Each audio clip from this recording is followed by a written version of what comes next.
Hey, how's it going? I'm gonna read you some cards and talk to you, at you, whatever. I'll be talking. Okay, I guess I didn't have that right to begin with. Okay, I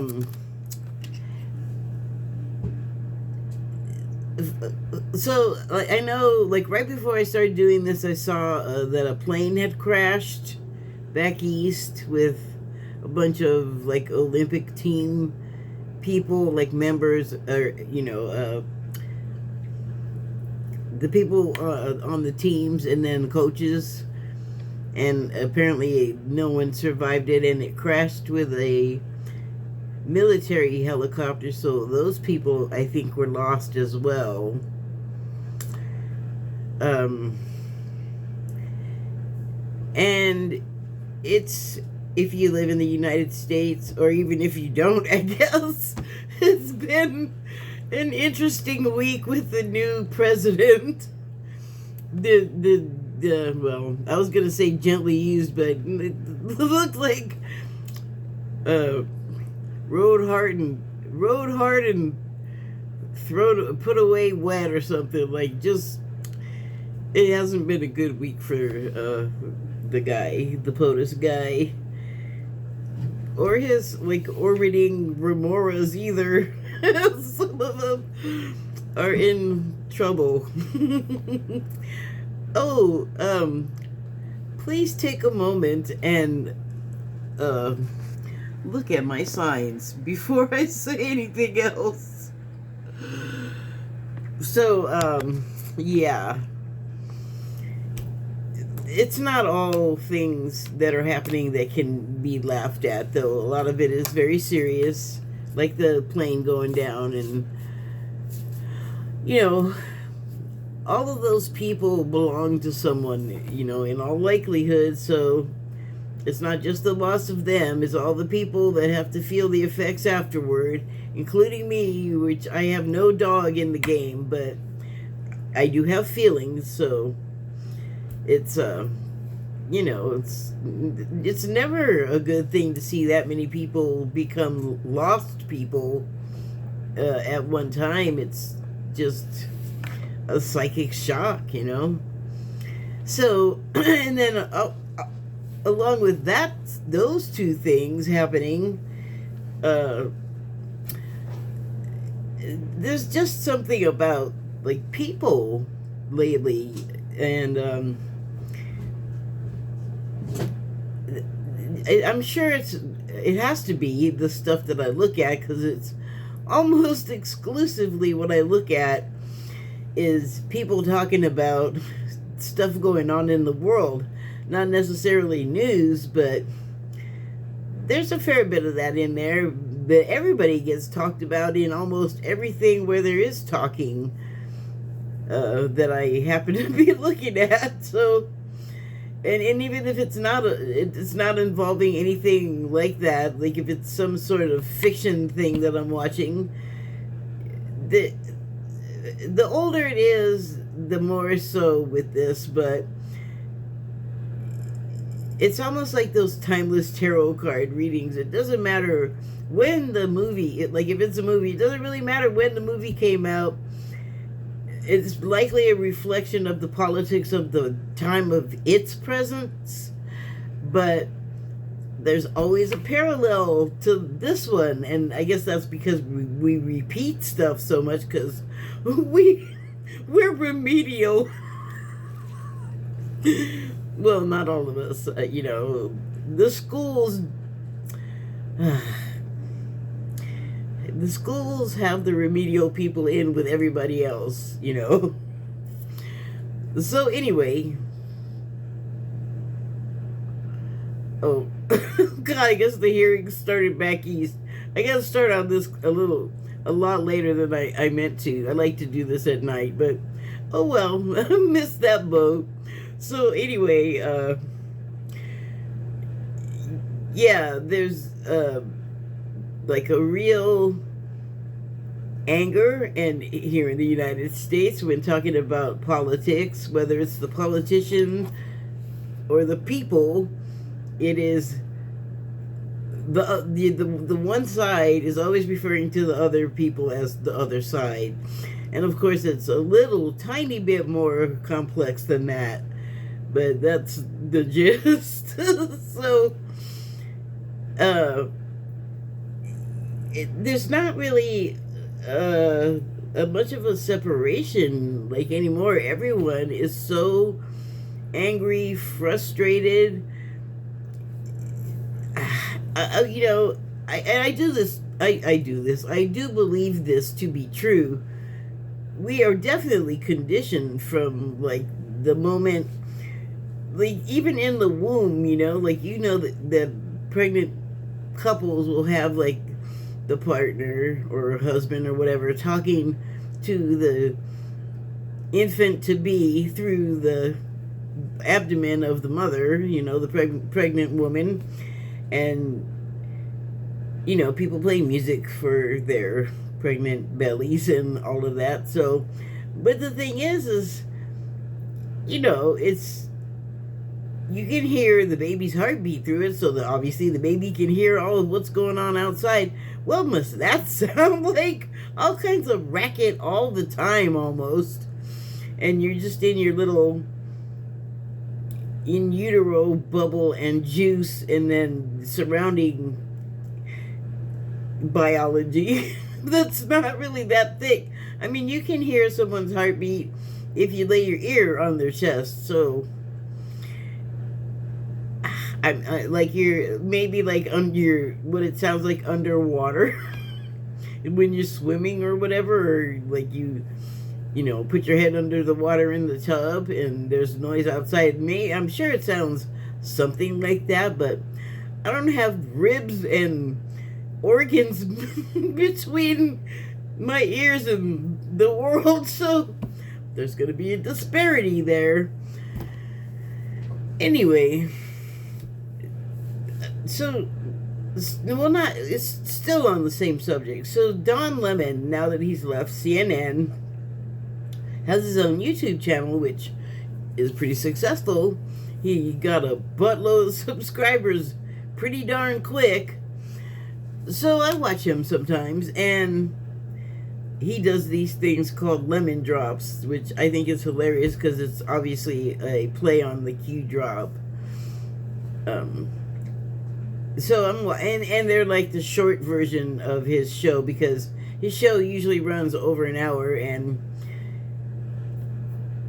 I don't have a problem watching something that long, but he doesn't usually have someone on there that he's talking to that I want to watch for that long. So I'll watch the lemon drops. So he had one out, I guess yesterday now, called, the title was The Cruel Kids, which was another cutie play on words of the cool kids, but he's talking Creul, cruel, like Cruel de Villa, Cruella, whatever. Cruel is what I'm saying. So the Cruel Kids. And he's talking about kids on the right, but not exclusively.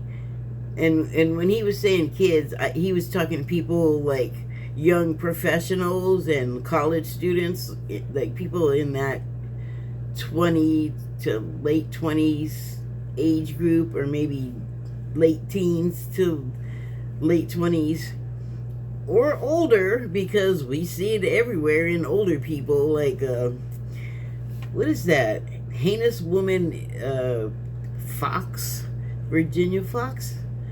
Wow, she is like sour. She is bitter. And so she's an unripe pomegranate. That's what she is. Or not a pomegranate. Shoot, what do you call them orange things?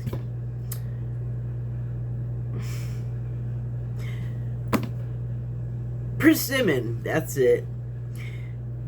For years, I thought that they were just nasty. Someone had to tell me, you didn't let it get ripe. There's totally a different thing when they're ripe, but if they're not ripe, they'll dry up your mouth so fast, and you'll be so sorry. Like I only did it one time, but it was the memory stuck. I don't recall the taste, except for like pulp. It wasn't right. It didn't have much of a taste. But that's what she makes me think of. But it's not that she gives me the persimmon, it's that she is the persimmon. She's just a little sourpuss. So, it's not just the kids, so called. And anyway, his point is that they laughed when Trump took away like funding for federal safety net stuff like daycare and I don't know, probably like old people homes and stuff like that, and Meals on Wheels they was under attack, and SNAP, and they like on the right, they are just so mad. They're such sore winners. They're so mad at the right, like taking away things that people have had for 50 years. And I try really hard to see what the equivalent thing that the left has done to them. I mean, it seems like everything that they're really upset about is like a personal choice thing, or, you know, and I don't want it to sound like I don't understand that the LGBTQ community are not making choices. They were born that way. Like, I do get that. To be clear. But, you know, they're just kind of like living out these fantasies where like they just get to get back at everybody. And it's like, everybody didn't actually do anything to you, though. So the getting back and the being so angry and so hostile, I mean, yeah, the racial thing, whatever. Like, I don't participate in that, but I understand that it's not just white people. It's not just Latino people. I don't know why people are, like, surprised if that is what it looks like to me. That, like, the black community has prejudice in it, too. It's like, why would we be any different? Because, well, it's like they're so used to making us different that they just believe that. And we're not any more different than, like, a white New Yorker is different from a white Texan, you know? Like, the differences are that negligible. The hair and the skin, whatever, you know? Negligible, in my opinion. Anyway, I just don't see what there is to be so angry and mad at everybody else for. And then the young people, what did anybody do to you? You just got here. What is your complaint? And, you know, the other just characteristic that he attributed to these people, this group of people that he was referring to, was that they all were like, they have money. And that, you know, now it makes sense why these so-called kids are that way, because I and you have probably been noticing for quite some time that the wealthy class, the ruling wealthy class now, although they were always kind of like the shadow ruling class behind everything, because, and isn't it more and more apparent that like the government, the way that it's set up, it could work if everybody just left it alone and let it do it the way it was made to do it. But, you know, it's, I'm sure, been under attack since the very beginning, where people have just been like, I don't like this way, I want to change it. And we still, that is an attitude that prevails still today. Yay! Like, I don't care how it affects all these other people. I want it for me and the people that I care about. Well, today, in today's terms, yeah, that attitude still totally exists, but I think of it now that they're mad that people want to unionize. They're mad that races want to have all races be eligible for jobs under the same conditions. Like, the people, like, there's a thing that gets said. So obviously it came from like Steve Bannon or a Key Drop or something, but there's this women, devalue or lower the standards, and it's like, that's dumb, because a lot of stuff gets done when men are not around. And who do you think picks up all of the slack? Well, men are at work or not at work, screwing around, getting drunk at strip bars or something, and needing to be carried out. You know what I'm saying. But seriously, who do you think's doing all the work when the dudes are gone? Like, it just takes care of itself? We don't have that kind of automation today. So I don't know what you're talking about, that women lower the standards and are somehow like less able. If they have gone through all of the steps and obstacles and tests that you have to go through to get rank and, move upward, elevate in your career in the military or in some first responder organization, then give that person the credit that they deserve for going through like what the men totally also went through. You think they just they just go to some department store and pick up people from the women from the ladies department, you dingbat? No. So it's just ridiculous to me. Yes, men are bigger and stronger. We get it. We know. We have eyes. Blah, blah, blah. We hear you. That doesn't make us like useless and weak and inefficient. There's a spectrum of people. You know what some men are? Weakless, useless, and inefficient. So, and you guys know they're there because you cruel people love to attack them. Like, there was a comic book when I was a kid. I don't know if this is still on the back of comic books, but it was that part where you could buy junk through the mail. And there was, actually, this wasn't an ad for junk. It was like a real thing. It was a book about being like a confident man. But the ad for it on the back of the comic was this little comic strip. And they had this guy, a soy boy, if you will, sitting on a beach blanket with his girl.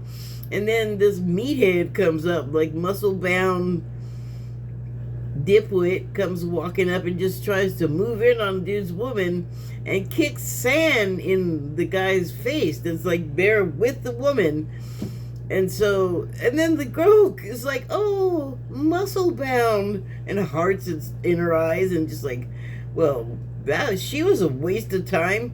But this knucklehead with the sand in the face goes and gets the Macho Man book so he can muscle up and dim out and go get that waste of time girl. Sorry.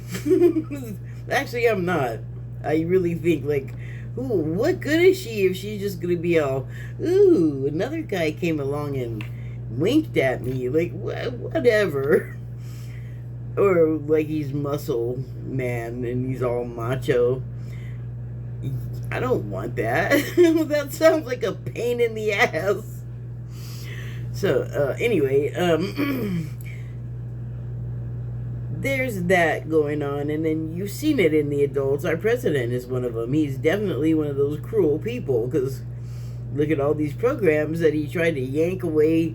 Well, I mean, he did. He basically went in, and the same thing he did when his last presidency, when Obama was before him. He tried to undo everything Obama did, and then he tried to do something similar, better, and nope. Nope, not even close. So he's at it again, did the same thing with Biden stuff. So this is what the cruel kids of Don Lemon was talking about, we're laughing about. And I have been kind of talking about it on Blue Sky a little bit, how, not even talking about, just like, I think I made a couple of comments where it was just unmistakable that these wealthy people that own the corporations and now the government here are just hostile to the public, basically. Like, I don't want to just say the poors, but to them, everybody else is the poors. So, I mean, I guess I could say that. But it's just the general public, basically, the not rich people. Because there was these grown men whose mommies have to come out and go on the news and defend them. What is that? And then they're all hostile to everybody else, questioning everyone's masculinity and femininity, and you got homework to do under your own roof. You need to get out of here with all of that. But again, with the programming, somehow they've made us believe that all of that crap's a good idea, a good way to be. It's fine if you live by yourself and you only have yourself to contend with, but when you got a whole world of other people that don't have to answer to you in any way, so what if something about them is wrong or you find it offensive or off-putting? Does it ever occur to you that they might feel the same way about you? Hey, that's how mirrors work. Anyway, so yeah, I mean, there's just this unmistakable hostility that these people have, and it's just really? Because you really talk about what you have and what people don't have and how to bootstrap and all of this stuff, but how about you go run all of your companies on your own? You, owner, guy, single person, get your judgmental butt out there and do all of your own work yourself. Go make your own money yourself. I'm so sick of them talking about how hard they work and everybody else is out there toiling away to earn the money for them, basically, because they're not real famous on sharing either. That's why people want to unionize. They want health insurance, they want better pay, they want decent time off, so that they can come back and do your stupid job and make your stupid money for you. But it's you're mad at those people for wanting to have their life be a little bit better. And yeah, and then you got to listen to them talk. Ugh, my God, all of the best people. Turns out, doesn't matter how much money you have, that's not going to make you be best. It's not going to be the thing that makes you a good person, and really neither does it come from being poor, although the lessons of being poor, I think, head you in that direction faster than it does someone that thinks everyone else is lazy and yet still pays everyone else to do stuff for them. That is some serious dissonance. So,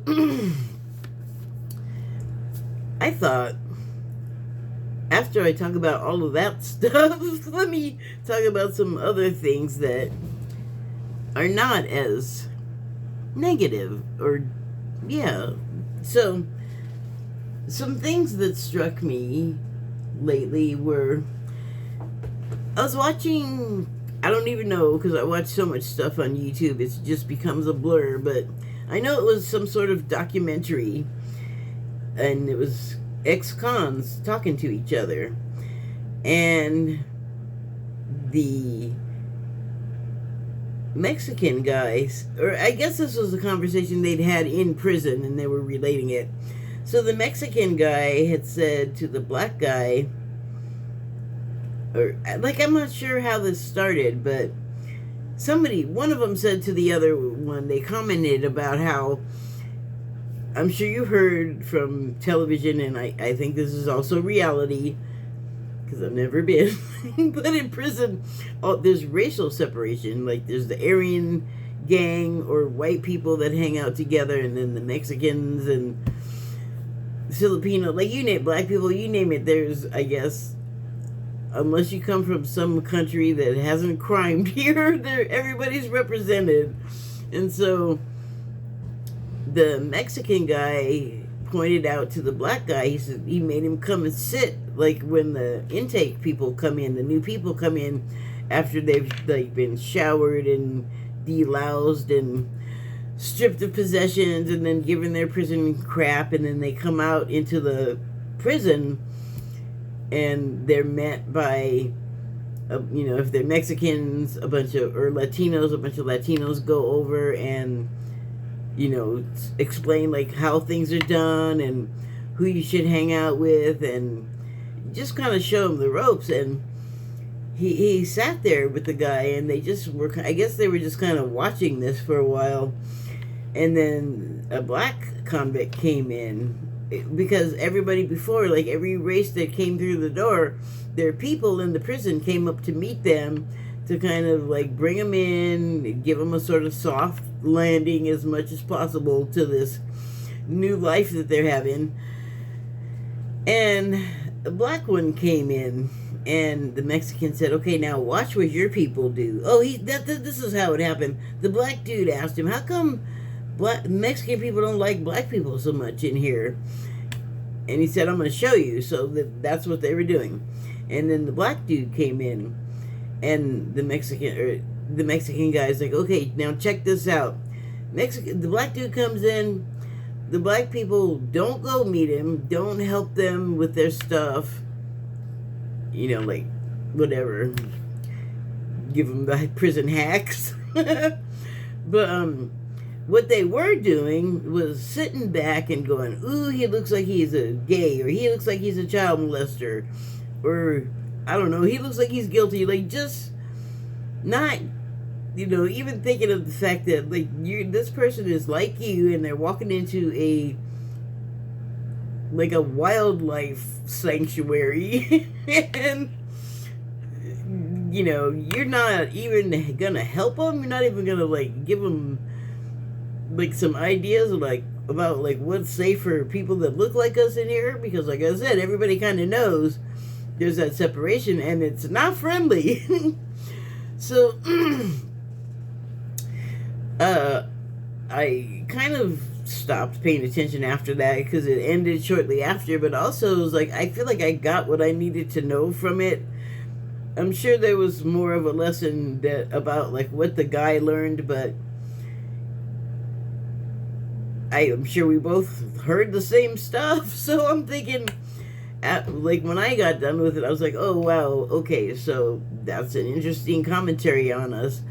But it's true. I have to say, from a specific point of view, is like I started watching all this Diddy stuff when that was happening, and there's a lot of black channels on YouTube, and it's true. The hosts and the guests and the comment section just tear people up, like they are just dissected, ripped to shreds, disintegrated, just vaporized.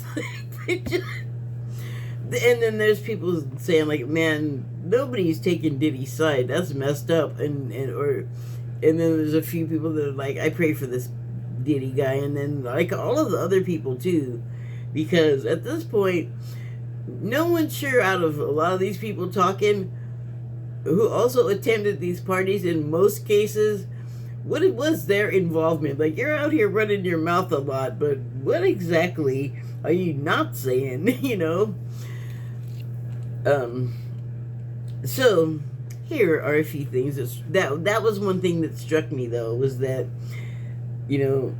that had to be pointed out to the black guy, that like, this is why in that particular scenario, we don't want anything to do with you guys. Oh shoot, hold on, I just made a mess. I gotta go out of frame for a second. So, and I just thought, and I guess I'm still thinking about it, but I don't know, I found it somehow meaningful, and yet not harmful or hurtful in particular, because despite how the whole conversation started, here's this Mexican guy helping out the black guy anyway. And I'm thinking, how did you two become friends? Did you like realize that this guy like walked in and was like, "Oh shoot, I am in way too deep," and like helped him out? Kind of sounded like it, and I liked that about the story. Maybe I added my own take my own fan fiction, but I like the outcome. So, another thing that struck me was I was watching another documentary, and it was like a travel log, I guess, and the scene that I'm talking about took place at like an outdoor farmers market in China. And like the documentary was about this guy who happened to be a black African that lived in China. He was probably late 30s. Well, actually, it's kind of hard to tell with black people sometimes. I think that's about right, though. And he knew fluent, I'm not sure what region of China they were in, actually. It could have been Mandarin, could have been Cantonese. Couldn't tell you. But whatever it was, he spoke it well. And it was all subtitles because I don't obviously speak Chinese. And the New Year was coming. And I'm like, I didn't call it the Chinese New Year because you're in China already. It's just the New Year. But this guy is buying some stuff for the part. Like everybody, I guess there's always some sort of festival that goes along with the holiday, and there's like cakes and specialty foods or whatever that you get for the holiday party. So he's there picking up some supplies, and he says, "Are you looking forward to the Chinese New Year?" In China, to Chinese people, he says this. But what I liked was, he was talking to two women, actually. Like, one had the stall he was there to buy stuff at, and then the lady from the next stall got all interested and horned on in and started talking and stuff, but it was all friendly, right? So, the women, though, and the one that he said it to, they didn't even register it, I don't think. I didn't see any reaction. They were too, like, busy, like, you speak so well. Chinese is so fluent, and you know, we don't get to see a lot of black people, so they're just like looking, eyes as big as saucers, checking out everything. But it was kind of nice to see, because I don't know if you know this, but here in America, Asians that have stores do not like black people, and it doesn't matter if you've ever been in there before, or that you've never had any problems with any Asians in the store or anywhere else for that matter. They're just automatically like, you're in here to steal something, I don't like you, one of you did something to me or someone I know, so I hate you all now. Which I've run into so many times in my life, and it just sucks, because it's like, I don't have anything to do with whatever you're talking about, I don't know. There was one time where something happened that it didn't have to do with me directly. It had to do with my cousin, who happened to live in my same building. And he got in a fight with a boy who I was friends with, his younger sister. And that, like, ended my ability to have friends, to be friends with this girl. Which we were great friends. We used to have so much fun together. And because those two dipwits couldn't... The girl's older brother was just always calling my cousin a nigger, so that gets old. And if people don't stop and they just want to fight you, like, he fully started the fight. Everybody that, you know, after those things happen, all the people talk about it afterwards, so you get the full play-by-play. And then I lived with my cousin, so I got to hear his side. I did get to hear the other guy's side, too, before it got so nasty between them that their mother said, just leave those people alone. Which sucked. Because his story differed from everyone else's. And he had to make it that my cousin attacked him when he just... I guess my cousin was playing basketball, and he was pretty good at it. We happened to have a hoop in the backyard. That might have had something to do with it. And everybody hung out down there, because it was just on the corner, half a block away from where we live. So he played a lot of basketball. You know, just, of course he was good at it. And this other guy wasn't even playing. He was just like haranguing my cousin from like off of the court, and like I guess trying to mess him up, but he was I guess mess with him other times, like outside of school completely, because like I said, we were neighbors, and it just got so contentious. But he like started in on me, and I was like, whoa, whoa, whoa, I wasn't there. Why are you mad at me? But that's how some people are sometimes. And it's not just a black thing, obviously. Like, it happens all over the place with all kinds of people. In fact, I was somewhere that I was invited to be with someone else, and then I was asked if I wanted something, and I did, so I accepted. And then one of the people I was with was so mad that this person that was their relative was like gonna buy me something, and she was standing right there when the woman offered it to me, and the woman also had brought me there with her kid, who was my friend, not this other person. And I don't know, like, what happened to her, but she was so rude and evil to me all day before that. And then when that happened, she was, like, so affronted. And I'm like, this woman is 4 times your age. If she can make a decision to spend her own money how she wanted, I wasn't over here bugging her for it. Like, she made it. It's a weird thing, man. I'm telling you, like, people wonder what black people are complaining about. That's the kind of stuff you have to put up with when you're just like I didn't ask her for anything else, you know? Like, I didn't ask her to bring me there. It was a generous thing for her to do, and this other person just couldn't handle it or something. Couldn't handle that I accepted it. Couldn't handle that I could be there before that. So I was like, I don't know what your problem is, but you need to stop. Okay.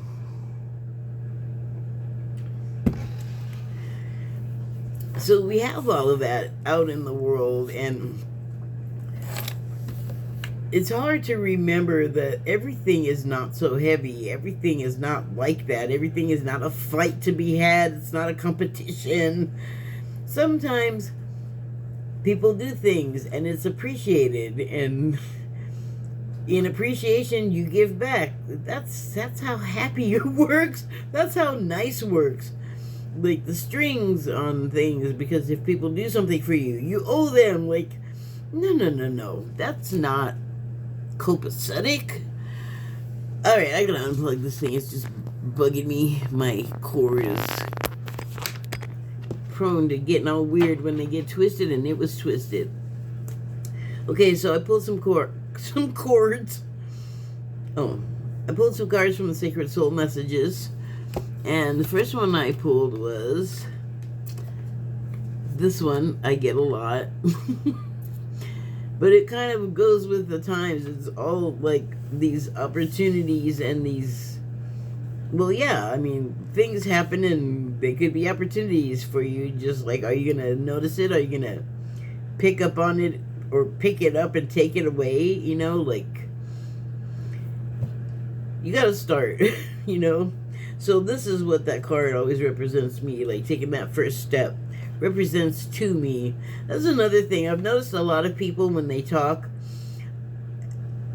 like, okay, first my phone has been doing something weird, or actually both of them, and I'm not sure what could even cause this, but for a couple of months, every time a video started, it would go, every time a video started, every time a video started. And I was like, what is that? Like, it went on for so long, and I just, like I said, I didn't even know who I could call to fix it. And what it stopped doing that, and now it does it like mid-video every once in a while. So I'm like, what is that? I don't know.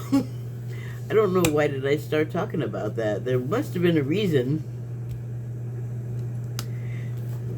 Something about taking the first step. I don't know. I diverged and lost the track. Anyway, let me get back to this. Okay, an opportunity to take another step was demonstrated in a way in that Chinese African video that I was talking about. The shop stall keeper had an opportunity to take Chinese New Year the totally wrong way. And she didn't, and was more interested in finding out more about this person, which I'm pretty sure are very, very, very few black people in China. In fact, like I said, those women were taking him in like every inch of the man. Like the other shopkeeper that wasn't waiting on him, the customer, came out from her stall to look at him head to toe, like all around, like fully check him out. And, you know, he could have been like, I don't know if I like all of that attention, or whatever kind of thing that would have sort of been like a deflection, you know, or, you know, like, don't do that.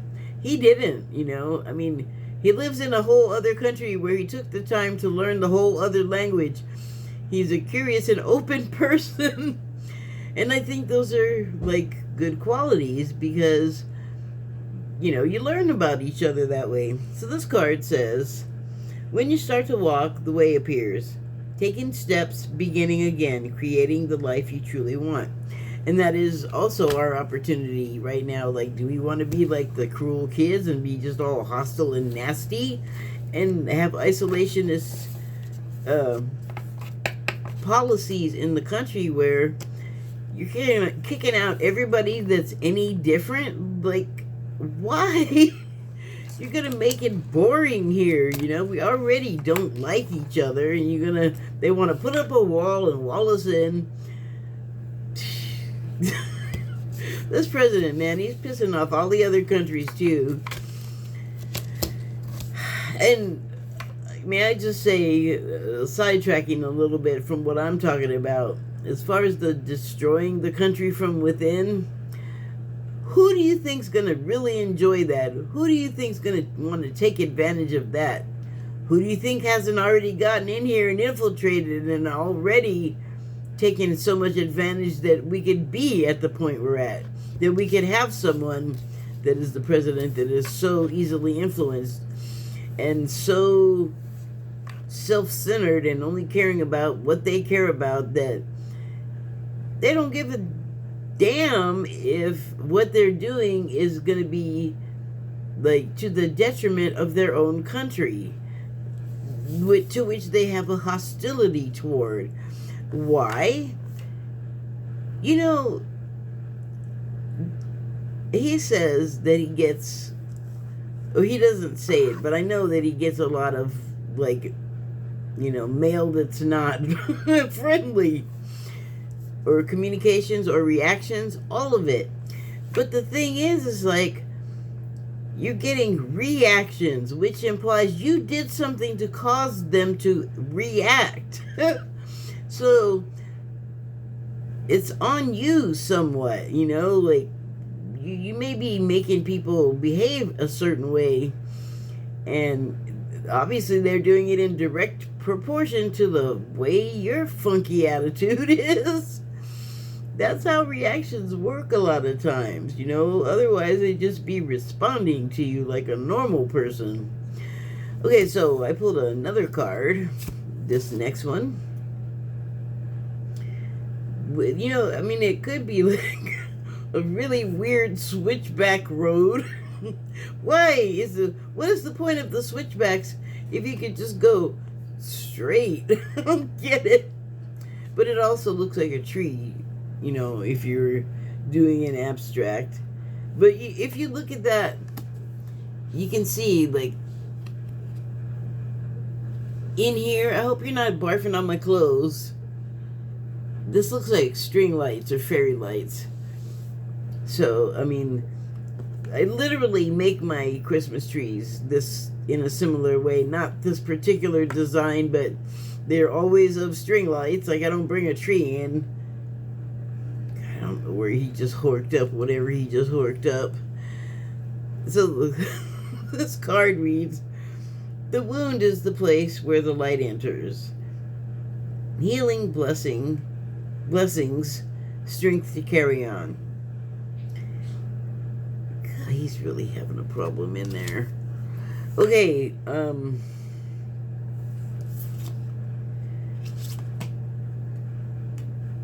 so the president wounds. Let's talk about a wound and the president. There's a saying, hurt people, which is a way of reacting. And the hurt that this guy, our new president, is famous for having sustained, it's been well documented now, is that there was a period of time, which I guess it was pretty crucial in his development, where Mom couldn't be around. Mom was not out gallivanting and having like an affair. She was ill. She was in the hospital. I don't know like what the life was without her around, but they were rich, so I imagine they had servants, they had help, and he had siblings. He had another parent. He had aunts and uncles. He had cousins. He wasn't alone, so I guess he was like 3 or 4. And that was like the initial thing, and then other people came along and told him never to apologize. I don't know if it was never apologize even if you're wrong, which I just don't know, you know. I don't know if this hurt person took that with their hurt and decided to edit it into don't apologize if you're right. It's a don't apologize at all ever, regardless. But that is the way, you know, he is. And, you know, there's a lot of us out here that can comment on behavior, not as clinicians necessarily, but as people with the issues. I guess I could say some of us have been to therapy. I've been a little tiny bit. I would sure like to go more. Many of us have not. Many of us don't even want to address that stuff. Some of us try to. Maybe not necessarily with like a clinical mindset, but you know, maybe you're just like a curious person that just wants to understand yourself better. And I mean, it's not like exclusive to me. You can look around at other people and make observations. I think it's a very natural thing to do. But if you're in a certain state of mind where everybody is out to hurt you, or like you just expect it, and you've been expecting it since you were 3 or 4, and not really at all trying to do anything to, you know, feel better for yourself. You know, in the spiritual community, there's a lot of conversation about self-healing and the understanding that maybe the reason why you're having problems with your life is the way that you, in particular, behave in your life. Because you're always, in every situation you're also a participant. You have to count yourself as a factor. It doesn't seem like he ever really did that, you know. It's like I said, it really leans to the side of I'll never be wrong regardless of whether I am or not, you know. And that's like the guy's code of honor, you know. That's what he's always done, and it's worked for him. And you know, he has people surrounding him, especially now, and people that want something from him, and they know to get stuff from him, you gotta like blow sunshine into his back pocket. So that's what they do, and they are doing that in many cases also with a very self-centered mindset, and that same hostility where, you know, they're very resentful. I'm thinking in particular right now of Jeff Bezos, filthy rich, having a fabulous life with his new wife, fiance, girlfriend, I don't know, that Sanchez woman. They're everywhere. They're just being super rich and fabulous and whatever. But Bezos doesn't want to let people that work for him have a decent life. And you've heard the stories. I've met like one guy that worked at Amazon, and I don't know if he was in the wish fulfillment department or what, because he was like, I don't know, I never had any problems there. He must not have been, because I never seen somebody move so slow in my life, just as his natural high state of being. The guy was just slow. Okay, so you have the wound, and it is a crack from the wounding, but it is also what they're saying here about this. The wound is the place where the light enters and healing. What's that saying is that's your, again, opportunity to heal. You can heal yourself by having a healthy mindset and not thinking that always everything is bad and negative and wrong, including your illness. Like, you don't want to sit there and insist to yourself that you are in some way ill, you know, or insist that you have this like any kind of like a sickness or injury or like a pain, or like you don't want to just reinforce it over and over and like self-talk yourself about that, because the self you're talking to is not just your brain and your, you know, your mind's ability to, you know, sort of reign over like your whole living situation. It's also like it doesn't think the way you do. It doesn't think. It just, you give it an order and it's like, okay, that's the order. You say, I feel sick, I feel sick, I feel sick, your body's gonna make you sick, because that's what you seem to be ordering up. And I don't think it's like much more complex than that. Although what I did learn about that though is it takes more than you just acknowledging that there's a consciousness to your health. You also have to realize that it's very simple. So what you want to be saying to yourself is positive stuff and healing stuff, and not just like resentment and I'm mad at this person and, you know, I'm holding it in forever. And it's like, my gosh, that person has been not around for many a moon. Why are you still hanging on to that?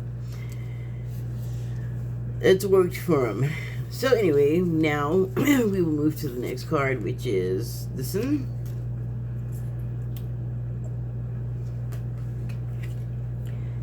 And it reads, maybe you search the branches for what is only in the roots. Go deeper. Look elsewhere. You need more. That brings me back to that never apologize thing, because it's not as simple as that. Like, well, the main thing is like sometimes you're wrong and you should, if not apologize, at least acknowledge that you're wrong. Insisting that you're right insisting you're right when you're sitting on a chair made of wicker that it's never going to burn up under you is silly, because it's wicker and something's going to make it catch fire. That's also that thing, like, this is your world. Like, if you keep insisting that that's what it is, that's what it will become, especially if you are a powerful manifester like he is. So, going deeper and looking elsewhere, that reminds me of what Kalina Melnar was saying about listening to some songs that she had listed for the purposes of getting the messages specifically that are sort of embedded and interlaid into music. And what she had said is, you know, the lyrics are whatever, but what you want is deeper than the lyrics. You know, like maybe, I'm not really sure what she meant. Did she mean like what was the person thinking or feeling when these particular lyrics came out? Or probably it's something like, what are you thinking and feeling that the music is bringing to you? And this might play into it too. I was watching Kryon yesterday, and he had this whole clip was about sound and how it affects us, and tones. So like maybe when you're listening to a song and you're not necessarily paying attention to what the actual words are saying in the lyric, the sounds of the words might be what is going to do something for you. Hey, Puffer came back. Puffer came back. Oh, you're going to purr for Mom? Cool. So the colors on this tree, you could say that it was like an LGBTQ tree if you want, which I think in that community the rainbow is meant to reflect the different the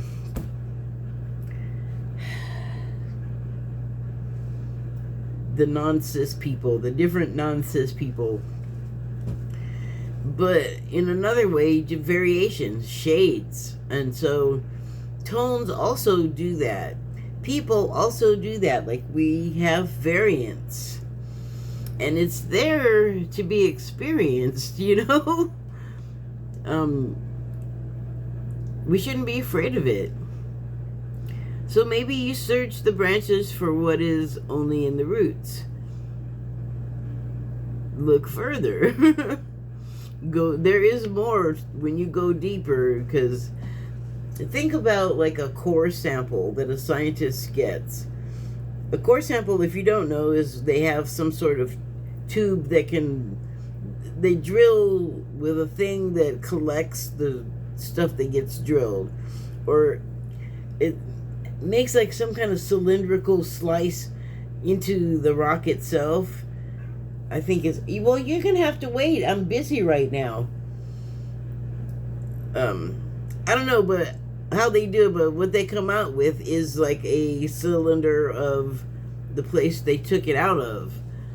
And that can be examined minutely and put under the microscope and have all kinds of tests. And maybe that's a weird analogy, but it's just a way of saying that you could like go deeper and then just like pick an area and start there and see what you got to work with.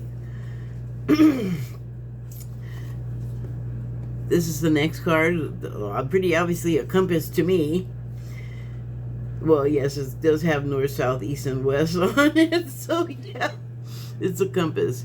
So interesting that it's like go deeper, go into this unexplored, unfamiliar area.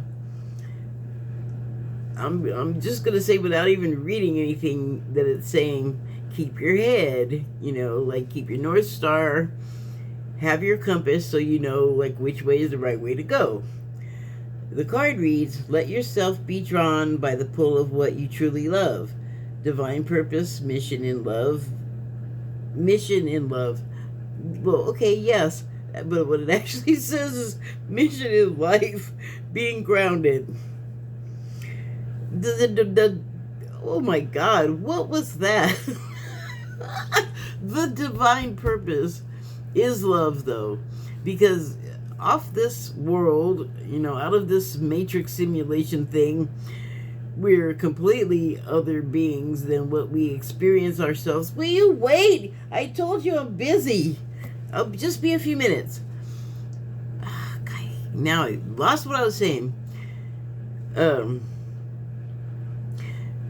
yes, the world. So off of here, we're not like we don't look like this. We don't have any of this human. Like it's not. That's for here. The consciousness that we are, the soul. When this body dies, when this life is over and its work is done, the soul, the true self, inner you, goes back out to wherever we came from. I'll put it that way, because I'm just, I think it's different for every person. I mean, I think it's general that when you pass, you go to like the heaven zone or the heaven dimension, but what happens there, everyone experiences differently. That's what I was trying to say. So let yourself be drawn by the pull of what you truly love. Well, all I can say is, usually when you have true love for something and it's your divine purpose, it's you're gonna be like on like the more positive end of things, but not always.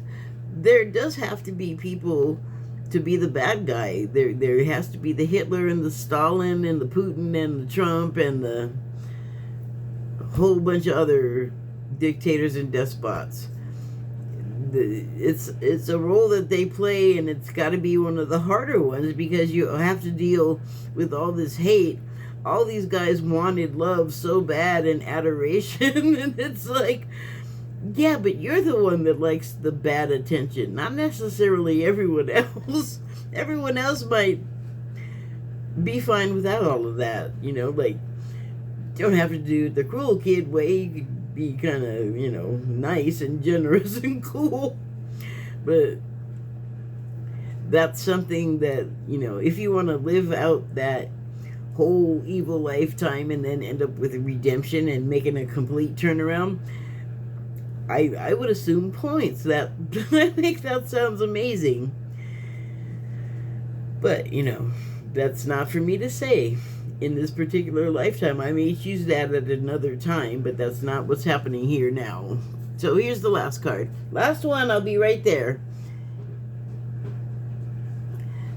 What I heard recently, this card, I'm gonna come when I'm, oh my God. Okay, I forgot I can pause on this phone. My iPhone, I think I did it once, but then I couldn't remember how to do it again. And now it's useless, the iPhone, because the phone storage filled up. And they're so high-tech that you can't get a new SD card. And the solution is to buy a new one. So that's awesome for Apple, not so much for me. Anyway, rant complete. Oops. Give me that. Ow. So this card, usually it's about getting a higher perspective, and it talks about echoes that are also a type of reflection. Like, can you hear yourself kind of situation? But what comes immediately to mind is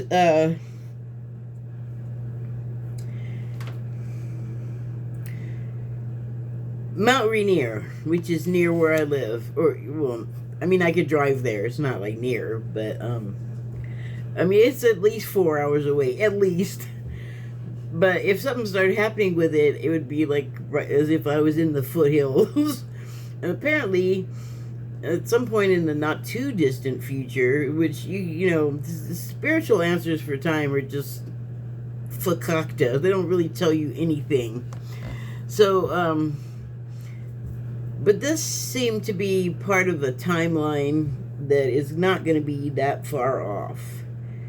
And there were some things that I saw about, like, advance notice preparation. I think we've all seen stuff like that, especially like in the past several years when disasters have happened and you've seen it. You've seen what people have to do. You've heard them talk about it. Possibly different events from what you're going to go through, but if you're wise, you figure out what you need to do for your area. So in my last video, I posted another video that talked about earth changes to be aware of. So that Mount Rainier information is in there, and there's other volcanoes and earthquakes and stuff that they talk about. You should check it out if you are interested in that kind of thing. So the preparation and advance notice that you would need at Mount Rainier is because the foothills will be subject to like fumes, like poison, toxic fumes or something like that, or the water or the earth will get messed up, so like it won't be habitable. And if you're not like informed or prepared, like I don't know that.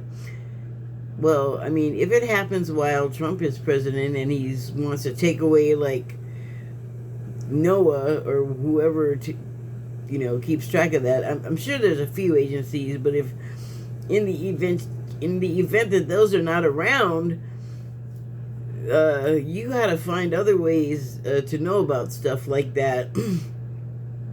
Which reminds me, there is a meteorologist on YouTube with a channel called Ryan Hall, y'all, and he was talking about how he's gonna have an app.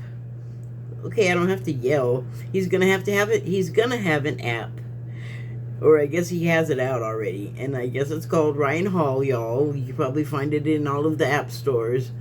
But what he was saying is he does weather, which is normally what you would see on the channel, but also earthquakes and floods and fires and natural disasters, since Trump wants to he wants to do away with all of the services that would notify you about such things.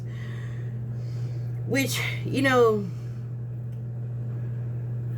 I'm thinking of preppers, when that started happening, people laughed at them and like, oh, I don't know what you could make fun of about that. I just know that it happened. Like, I heard it and then discarded it, because you could say I have a bit of a prepper state of mind. And so it wasn't even really prepper though for me. It was always that I just had an interest in like camping and outdoorsmanship and how to live on off the land and that type of thing, just since I was a kid. Something I probably picked up from books, or else in another life I was like I don't know, Davy Crockett or whatever. But how to like skin an animal and butcher it and tan the hide, like all of that stuff, I know how to do it. Hey, you never know when something like that can come in handy. And then now, where you have situations where the power could be out for extended periods of time, and how you gonna eat, how you gonna cook, how you gonna drink the water, I know how to do it. Which, go ahead and laugh at preppers. Maybe they caught a whiff of something coming, But also, just to close up here, I think it's a good idea to know the old ways for eventualities like this, or a lot of the stuff that people did a long time ago. I mean, it wasn't like medicine, but there was a lot of ways that you could be healthy through what you ate and how you were living. Like a clean life is a good start. Like you want to probably lay off heavy use of the substances. And then in an emergency, we even have access to substances like cigarettes and alcohol, and prescription drugs just went crazy because that new president guy is in there remaking Joe Biden's work, making it affordable, and then yanking out the rug from under you. So that's fun. Something to be learned from all of that, I suppose. Here, let me take a sip. I'm almost done. What, did another one go in my cup? I'm drinking moths tonight. Sorry, I'm drinking moths. M-O-T-H. Little tiny ones keep landing in my cup, and they're so small that when I tried to get the first one out, when I put the spoon in, it just like made it go under, and I never found it again. So I'm not even gonna bother. I'm assuming I'm just drinking some moths. Very small, like barely larger than an eyelash, so. I'm all making you hang around. Thank you and good night.